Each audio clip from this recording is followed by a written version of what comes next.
Welcome to Sequeled, guys. I'm James. This is Blaise. Last week he challenged me to do Napoleon Dynamite. Let's get into it. Napoleon Dynamite. Classic, I'd say. Early 2000s. I saw it 3 times in theaters. I didn't see it in theaters, and this was one of those weird movies where, like, everyone was talking about it. This was an easy movie to get the hype, just could kill this movie for you. Right. But I waited. Like, my dad would never rent new releases from the video store because those were $2 for, like, 3 days.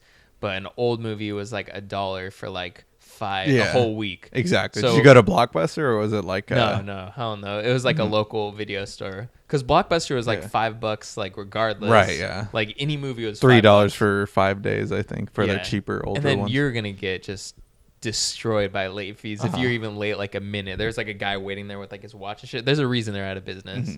But anyways, we went to this local video store, which we'd always go to, and I always just rent like Jackie Chan movies and shit. But finally I'm like, I gotta see Napoleon Dynamite. I just saw it in the old releases section. We grabbed it, we rented it, me and my dad watched it. We didn't laugh once. It was the most silent movie viewing experience I had ever had. We were just like quiet the whole time. But quieter than the movie because there's not that much dialogue. Yeah, exactly. Quieter than the movie. It's not that we didn't enjoy it too. We were just like watching it. You know, it's kind of, if you think about it, it's kind of like an experimental film in a way because it's so weird and there's not a lot of shit that happens. But then like we didn't laugh at all. We just watched a movie. The next day at work, we're on the job site. We're working, and I just started busting up laughing. Like I was thinking of the scene where like goes off that BMX jump and just freaking hits his nuts on the handle or on the seat. And I remember one time when I was a kid, like I ran into like a wall with my bike, and dude, that shit happened to me, and I was in so much pain. But it was I was thinking about how funny it was, and then me and my dad just kept reminiscing about the movie, like, oh, remember this scene, like remember this scene, and we were laughing so much. We watched, since we still had the movie, we watched again that night. Dude, we were cracking up the whole movie. It was so funny. Overall, it's just mainly just a bunch of like home video experiences that we've all had, but in like a 90-minute format overall. And it's like relatable. Like, oh, like he kind of reminds you of just your fucked up weird cousin and shit. Yeah. Mainly because I have family that live out in the middle of nowhere. Like this takes place in like Nebraska or Idaho or something. Something like that. And it's just so strange, but I don't know. It's like a weirdly a really good movie, but I can understand if you would dislike it. It's definitely not for everyone. You know, I remember seeing it like I saw it once, and then like 3 months later though it came back in theaters because they had like an alternate ending or a mid-credit scene actually. With the new wedding between Kip and stuff. Oh my god. Yeah. So getting into it, where are these characters? What are they up to? I mean, here we are. This movie's over 10 years old. I think it's like getting close to like 15 years old now or something. Yeah. It's maybe not 15 years old, but it's getting there though. I know that. But overall, I've really gotten into the Wet Hot American Summer reboot series on Netflix. Like, I did enjoy First Day at Camp. I've never even seen the original movie, but I also liked 10 Years Later. Yeah. But what I liked about it was like they're all playing the same character and they all look completely different compared to the original movie, but they're all playing the same age. And like that's a funny joke already. And I kind of want to do that with Napoleon Dynamite. Part of its charm is it's in a high school and you don't know what decade it is. Like I always just found that kind of cool. So overall, I want like the whole school and like just your normal everyday high school students there, but then the like 5 main characters like Napoleon and his bully, and then also Summer as well. Like they all come back, but they are like 35 years old, but they're still playing a 17-year-old.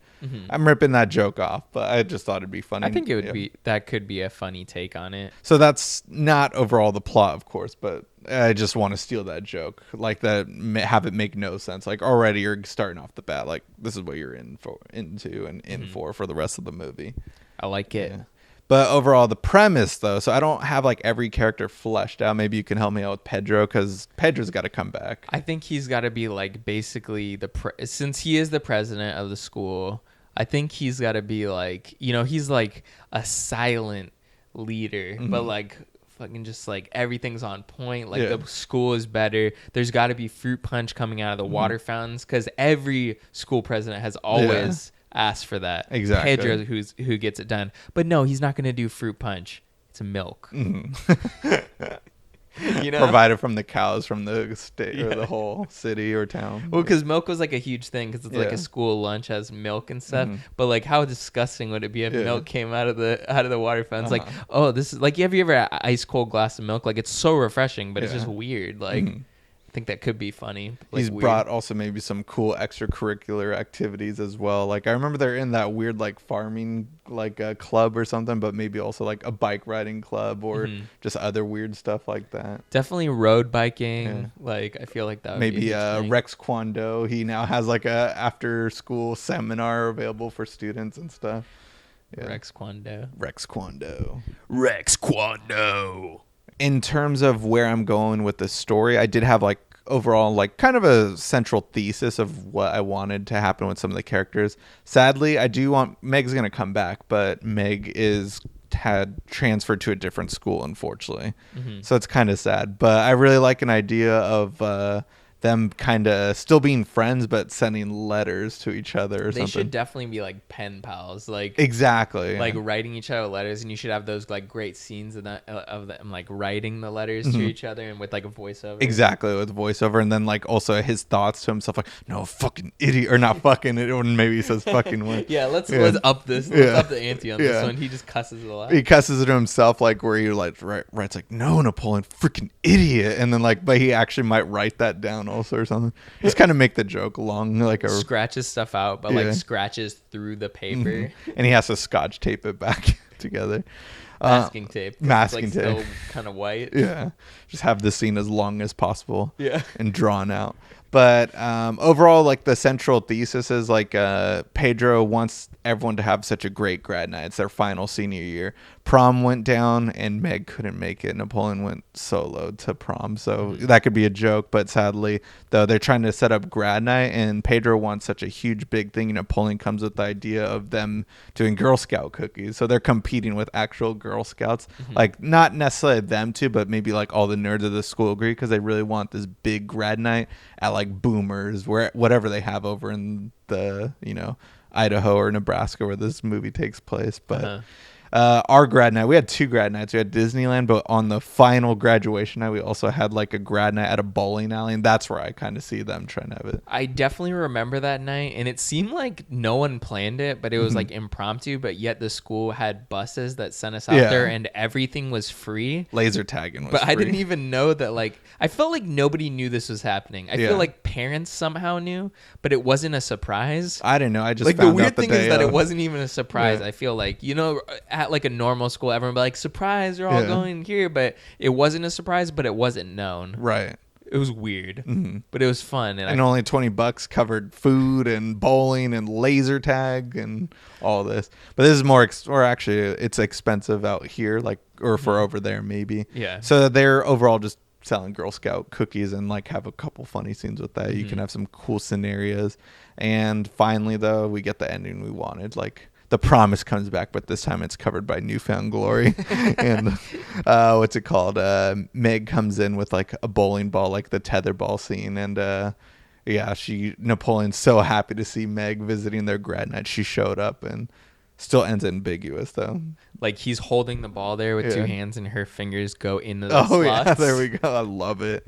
Yeah. He's just like sad looking at the ball because the ball is kind of like a globe, like it's like painted as if it's like an earth, and she just like puts her hands into the slots, and then it's like, I'm sorry, but I'm just thinking of the right it ends with like a say. strike, and he goes, yes. Yeah.